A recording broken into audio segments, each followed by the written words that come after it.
Alright, the rain has finally stopped.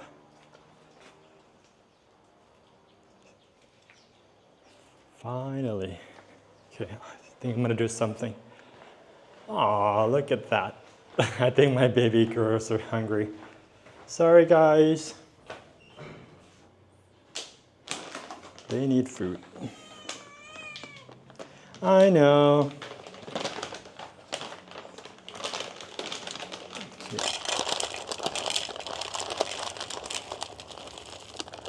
There you go. Treat yourself, enjoy your meal. They're very intelligent cats. So when they're hungry, they'll come around. Every morning when I open the door, they'll be there waiting for food. And because I only give them one plate, so when I pour food, they won't eat together.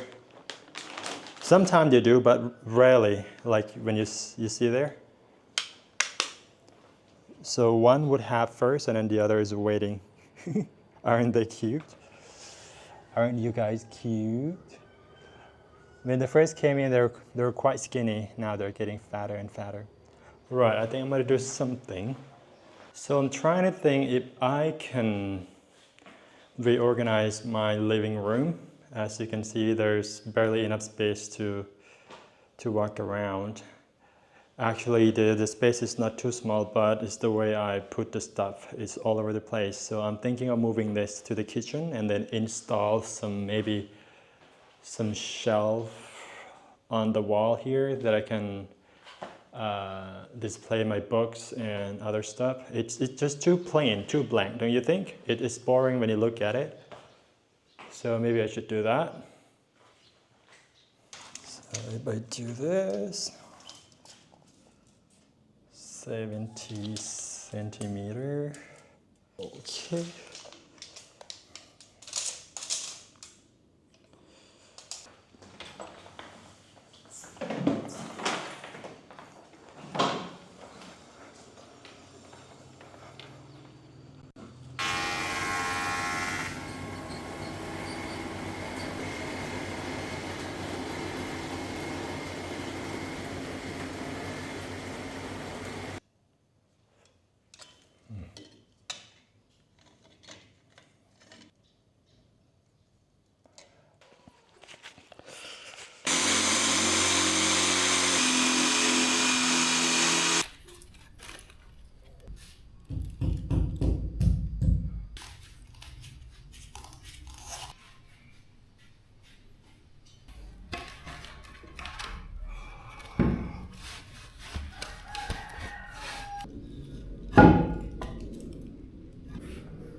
Alright, before I screw it in, I need to make sure that it's even. I mean, take a look at this, it's not even straight, but it's okay, it's my mistake. It's not too bad, isn't it? I mean, if I put my books on this one, and then a little bit on this one, and then something else up here, should look nice.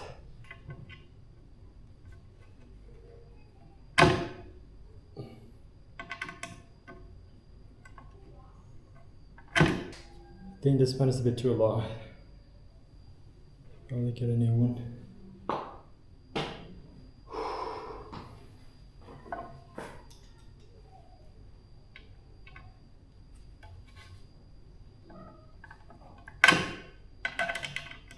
Okay, just got a new screw. I think this would work. It's very small.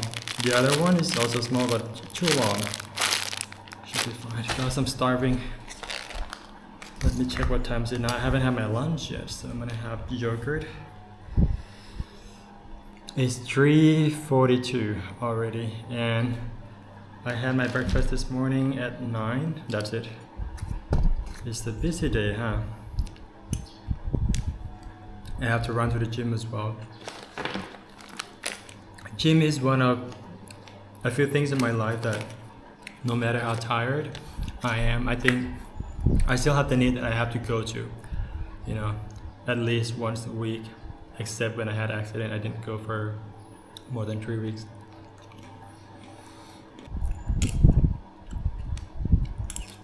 Also, I think I should be on the road trip very soon, as soon as possible, because honestly, I'm kind of run out of idea, run out of content.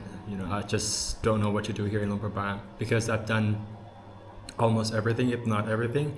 I mean, I can do cooking, but I don't think people want to watch that because my focus is on traveling. So, anyway.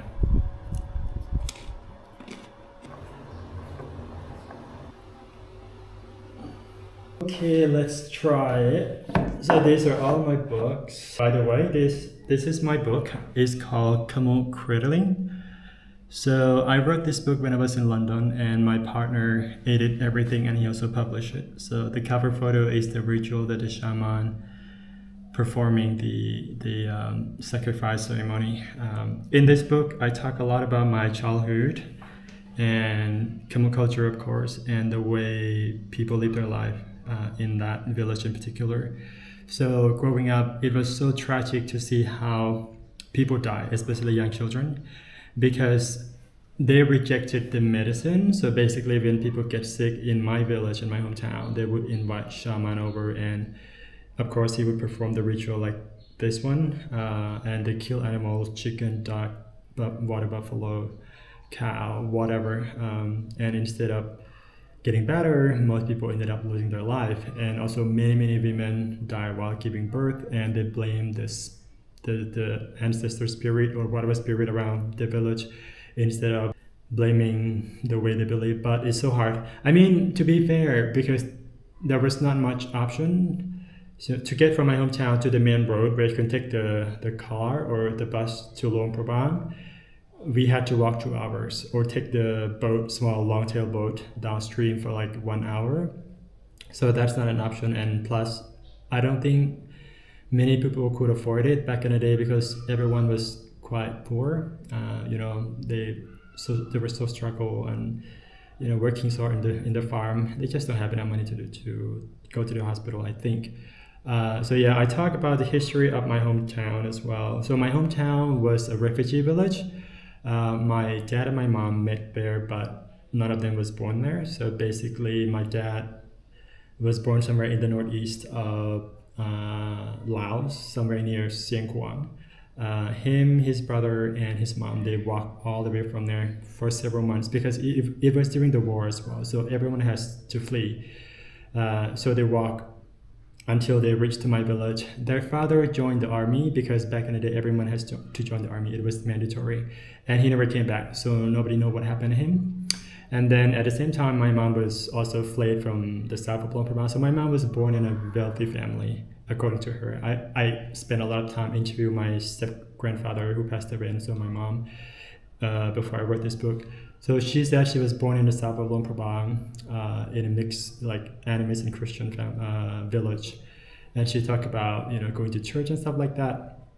So when the war started, her stepfather has to join the army, and her mom, her and a few people from the same village, they also fled the area, and they bury a lot of, gold and jewelry that they couldn't bring along with them. So yeah, it's quite personal book, but I'm so glad that I wrote it.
This is what I need.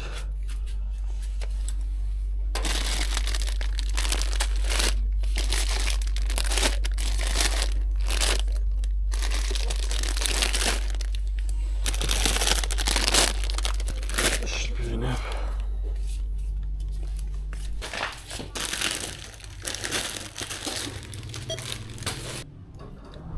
All right, folks, it's 6:30 now, and I think I need to cook my dinner. I thought I'll skip it, but I know myself, you know, when I go to bed late, sometimes I snack or I eat big meal at midnight, 1 a.m. or even 2 a.m., and I feel guilty about it later. So to prevent that, I think I'm gonna cook dinner now and then eat before I fall asleep. And I think I'm gonna cook spaghetti. Lately, I feel like cooking Western food sometimes is easier than cooking Lao food. Most of the Lao food, especially the ones that I like, require a lot of time to prepare. For example, lap, which is the minced meat with all the herbs. It can be fish, but the process of making it takes forever. It takes quite a long time to prepare. So spaghetti, I think, should be the easy meal for me. So let's do it.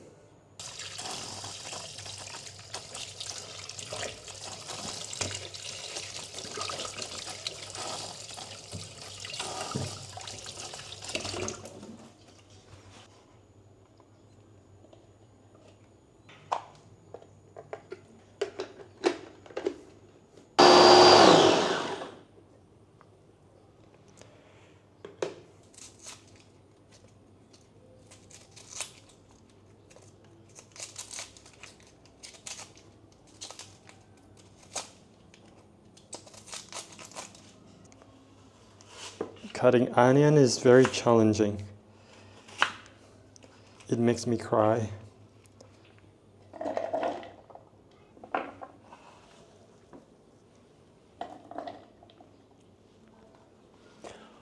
Ah.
So I'm gonna use this. I bought from the grocery store. I think it's pasta sauce. So I'm gonna cook it with the ingredients that I just mixed and stew it for a while. Yeah, it looks quite good. See? Let me taste it.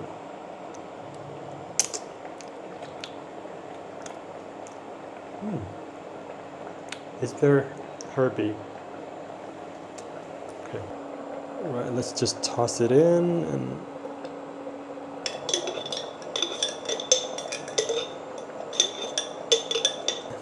now I'm gonna add salt. And then black pepper.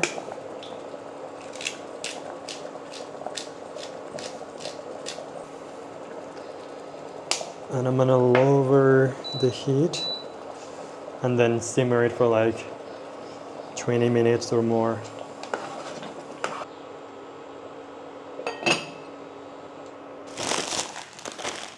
So these are for the almsgiving tomorrow.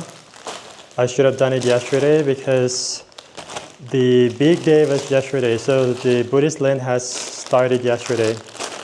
And because of my sleeping habits, again, I lost it.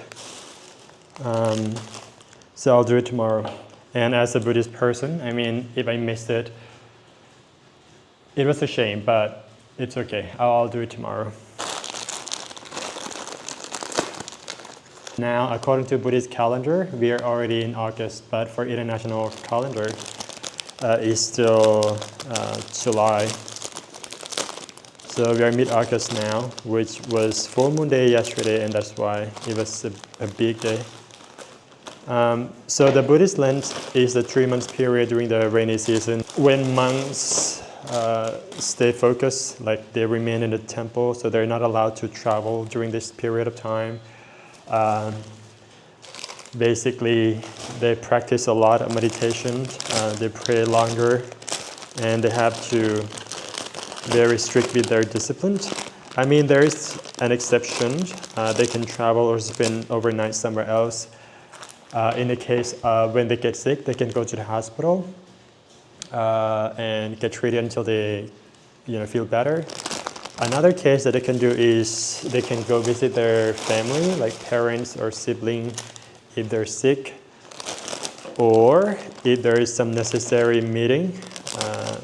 Let's say if a monk has to go to Vientiane for a meeting, then he can do that, but he has to stay in the temple. But in case there's no temple in, let's say, in my hometown, where there's no temple because it's enemy's village, then they can stay in their parents' house, but should not be longer than 7 days. So the history of the Buddhist Lent is date back during the Buddha's time. So basically, not long after Buddha became enlightenment, so he would teach his fellow monks, what he called disciples. And then these monks will travel from place to place by foot, from village to village to spread the words of the Buddha's teaching. So basically to spread the Buddhism. And what happened is that because it's rainy season, during this time people grow crop. The crops is growing rice and other crops. So monks would step on those crops as well as little bugs like a grasshopper or other bugs. And then the villagers complained because their crops got destroyed. And then they talked to the Buddha if there is any other solution. So the Buddha set this rule up, telling them that during this time of the year, monks are not allowed to travel, so they have to stay in one place, stay focused, practice lots of mindfulness, and learn a lot of the Buddha's teaching as much as possible, and then after the 3-month period they can then travel and spread all the words to different places. I'm explaining on behalf of Theravada Buddhist tradition. For Mahayana and Vajrayana, they may have different explanations.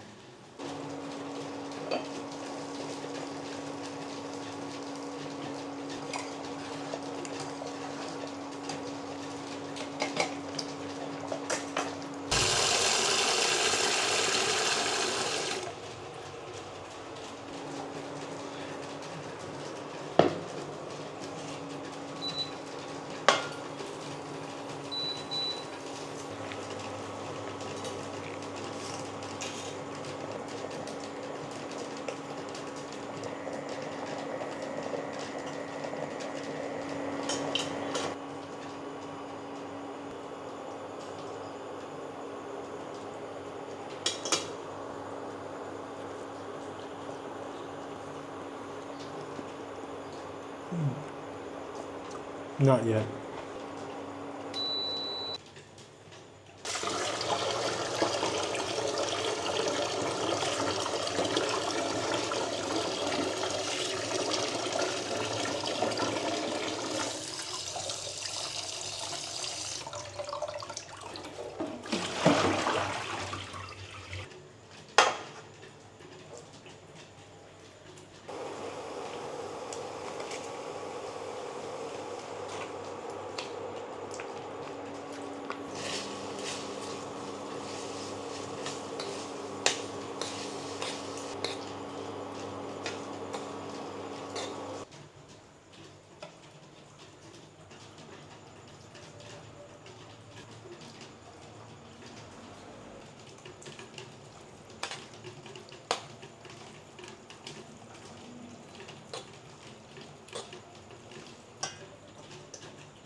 This is my big dinner.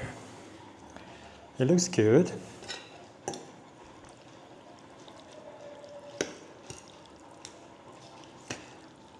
Sometimes when I cook the sauce, I add some grounded pork or beef, but this time I just don't even bother.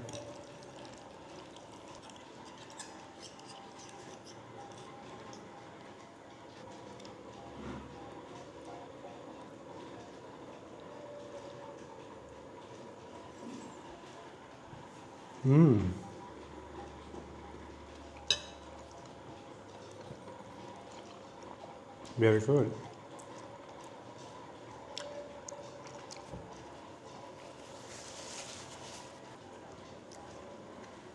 I should have added chili because I'm so used to eating spicy food. With this thing, without chili, it's kind of bland to me. So before I go to bed, I will soak the sticky rice so I can cook it tomorrow for the monks.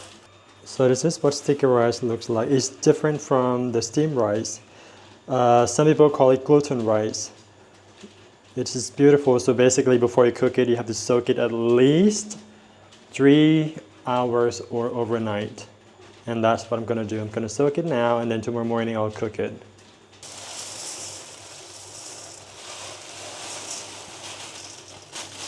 It's quite a lot. It's 3 kilos.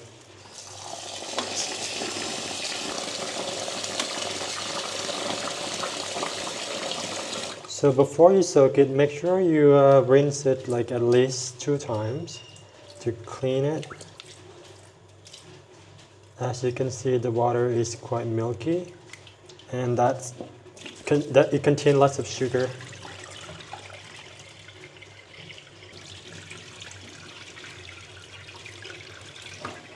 Right, so 3 times is enough. And tomorrow before I cook it, I need to rinse it again at least 2 more times. So yeah. So just leave it like that, and then tomorrow morning I'll cook it.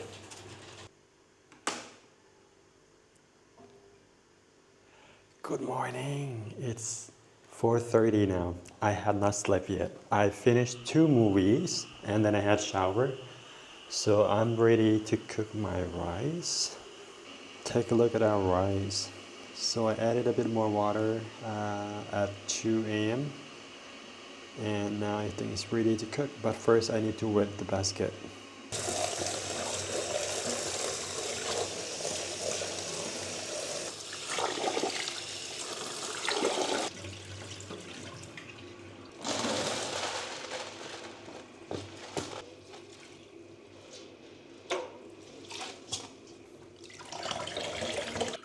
So make sure that we drain all the water out before we put in the cooking pot.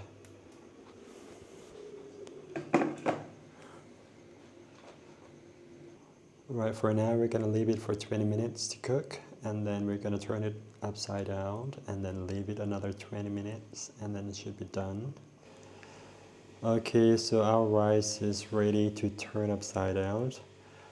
It was a bit too much, so I took it out and leave it. I'll cook it later. It's impossible to turn it upside down because it's overflow.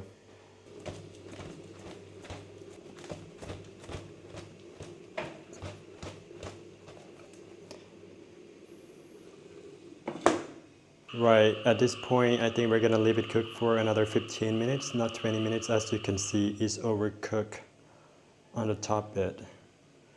I think it's because we soak it for too long. You know, some rice is not good when you soak it too much because it's already soft. It's gonna be very sticky, so I'm gonna take this bit out before I put in a basket and offer it to the monk.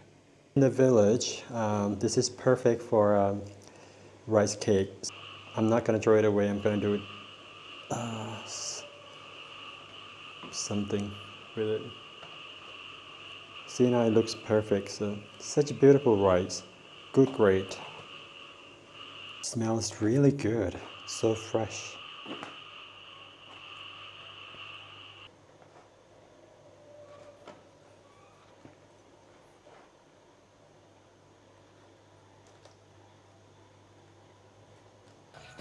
It's raining now. I need to run back to get my umbrella, and also I forgot the stash. I hope I won't be late. Ugh.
Alright, I think this is my breakfast.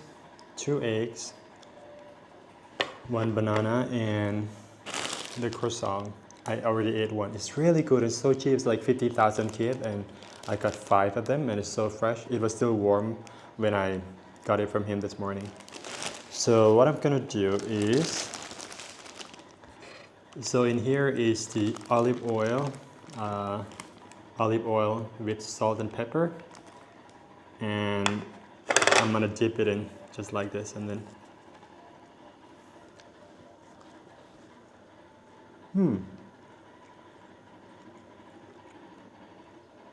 interesting. It's good, but not as good as sticky rice and chili paste.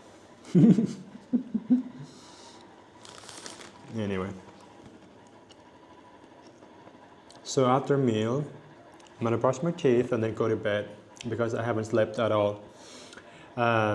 My usual sleeping time is after midnight. It can be 1, 2, sometimes 4. But last night my subconscious is like, please don't fall asleep, otherwise you won't wake up for the Almsgiving, you see. And then I'm like, you know what, just watch movie. And I ended up watching 2 long movies and then I have shower. So I think I'm gonna sleep. If I can sleep until maybe 1 or 2 p.m. would be nice.